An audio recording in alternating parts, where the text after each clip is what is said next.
Aqui eu estou mostrando para vocês o anel de porfirina e nós estamos mencionando aqui o magnésio. Olha lá, o magnésio está aí, ó, isso aí é a molécula da clorofila. Aqui está a molécula da hemoglobina. Vocês estão vendo que elas são parecidas, quase iguais.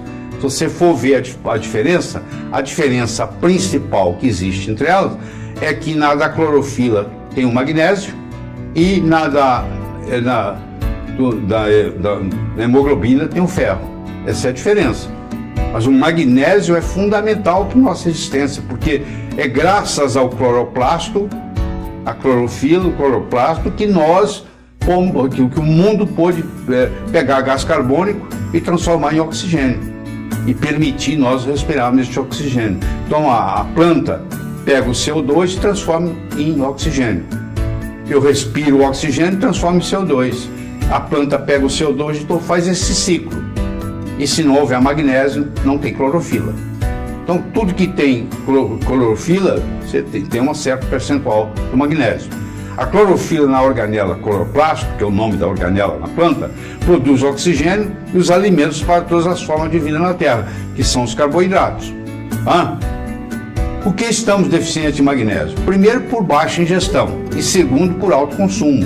Porque toda vez que você está estressado, você consome mais magnésio. Então o consumo de magnésio vem aumentando e a ingestão é muito baixa, então praticamente todo brasileiro tem uma certa deficiência de magnésio. Você está vendo, aqui está o estresse.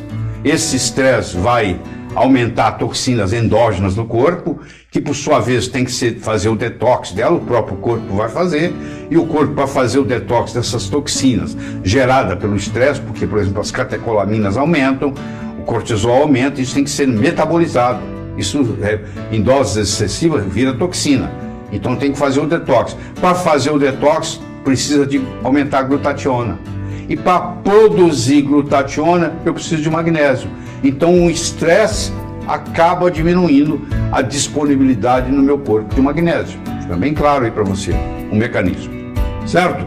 Então o magnésio ele aumenta a produção de glutationa, que aumenta a capacidade de detox, que pode fazer o detox de mercúrio, pode fazer o detox de chumbo, de arsênico, etc. E aqui eu tenho uma célula, só para vocês entenderem o mecanismo. Esse preto aí é o núcleo da célula, o amarelo é o citoplasma. Então tem uma célula aí. O magnésio é intracelular, isso é muito importante você saber. 99% do magnésio que você tem no corpo está dentro da célula. Ele é intracelular, enquanto que o cálcio é predominantemente extracelular. Enquanto que o potássio é predominantemente intracelular, o sódio é predominantemente extracelular. O sódio e o potássio trocam entre si, na bomba sódio e potássio, e o magnésio e o cálcio trocam entre si. Então, se sair uma célula, por exemplo, de um músculo, na hora do músculo contrair, o que acontece? O cálcio entra na célula, o magnésio sai. Na hora de relaxar, o magnésio entra, o cálcio sai. Então, se eu não tenho magnésio, eu posso ter uma contração sem relaxamento. Isso chama cãibra. Eu começo a sentir cãibra. É tanto potássio é a mesma coisa. Eu posso ter cãibra por deficiência de potássio e por deficiência de magnésio intracelular. Então o magnésio ele é usado, por exemplo, pessoas que têm enxaqueca melhoram com a administração de magnésio, pessoas que têm asma, porque faz o relaxamento dos bronquíolos com magnésio, quem tem diabetes melhora o controle da glicemia, quem tem arritmia cardíaca, entendeu?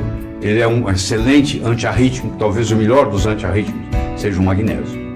Então a aplicação é muito grande desse nutriente que está aí, certo? Magnésio é um nutriente útil no tratamento da hipertensão arterial. Por quê? Porque ele provoca o relaxamento da vasculatura e com isso a pressão cai. A resistência periférica cai, a pressão cai, certo?